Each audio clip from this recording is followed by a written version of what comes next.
Salam sejahtera bagi kita semua. Perkenalkan, nama saya Yoel Pratama Sialoho. Saya akan mempresentasikan tentang pengaruh monastik pada musik gereja. Sejarah musik gereja merupakan seni musik yang kaya dengan perkembangan seni musik dalam ibadah Kristen.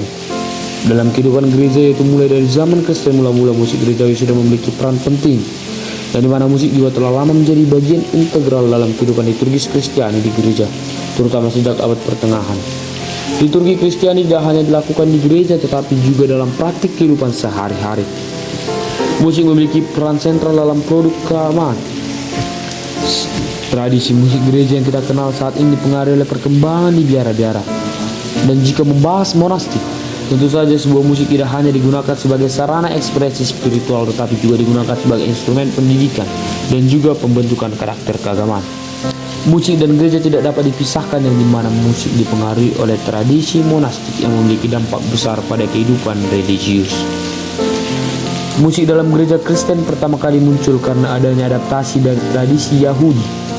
Mazmur adalah bagian dari ibadah di sinagoga yang diadopsi oleh gereja awal, yang dinyanyikan dalam liturgi ibadah dalam bentuk responsoria yang terjadi antara pemimpin dan jemaat. Mulai abad keempat, biara-biara di Syria memperkenalkan nyanyian antifonal yang akan menjadi praktik umum di gereja dan menjadi pusat perkembangan musik liturgis.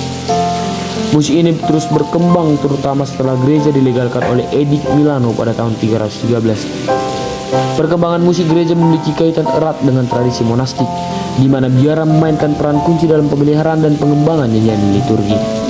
Pada abad pertengahan, berkembang di bawah pengaruh para biarawan, terutama dalam biara-biara, di mana teologi monastik yang berfokus pada doa sangat mempengaruhi corak musik di liturgi yang bersifat meditasi dan penuh penghayatan. Jika dibandingkan dengan gereja modern, musik liturgi dulu lebih ditujukan pada kaum biara, berbeda dengan sekarang yang melibatkan jemaat berpartisipasi aktif. Nyanyian Gregorian misalnya lebih banyak dilakukan oleh klerus atau paduan suara, sementara jemaat hanya cenderung mendengarkan. Sebaliknya, gereja modern mengajak jemaat secara aktif mengambil bagian dalam musik gerejawi, seperti mengambil bagian dalam menyanyikan lagu ibadah yang sering menjadikan musik kontemporer sebagai instrumen. Teks dari tradisi monastik seperti nyanyian dari biara Syria dan nyanyian Gregorian menunjukkan bahwa gereja memanfaatkan musik sebagai sarana untuk mendekatkan diri kepada Tuhan. Seringkali para biarawan di biara bertanggung jawab atas liturgi yang mencakup doa-doa seharian. Gregoria Agung, contohnya dengan sistem musik Gregorian, menciptakan susunan nyanyian yang dipakai hingga berabad-abad di seluruh gereja barat. Pengaruh tradisi monastik sangat penting dalam membentuk perkembangan musik gereja, terutama di abad pertengahan. Musik telah menjadi bagian integral dari liturgi dan kehidupan ibadah gereja sejak awal. Meskipun ada perbedaan signifikan antara musik liturgis dan masa lalu dan praktik musik di gereja modern, namun keduanya tetap mempertahankan esensi sebagai sarana untuk mendekatkan diri kepada Tuhan.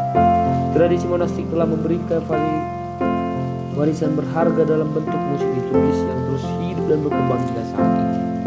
Tradisi monastik juga ikut memainkan peran vital dalam perkembangan musik gereja selama abad pertengahan, yaitu menjadikan biara-biara sebagai pusat pendidikan musik liturgi, yang kemudian melahirkan nyanyian Gregorian yang sangat terkenal.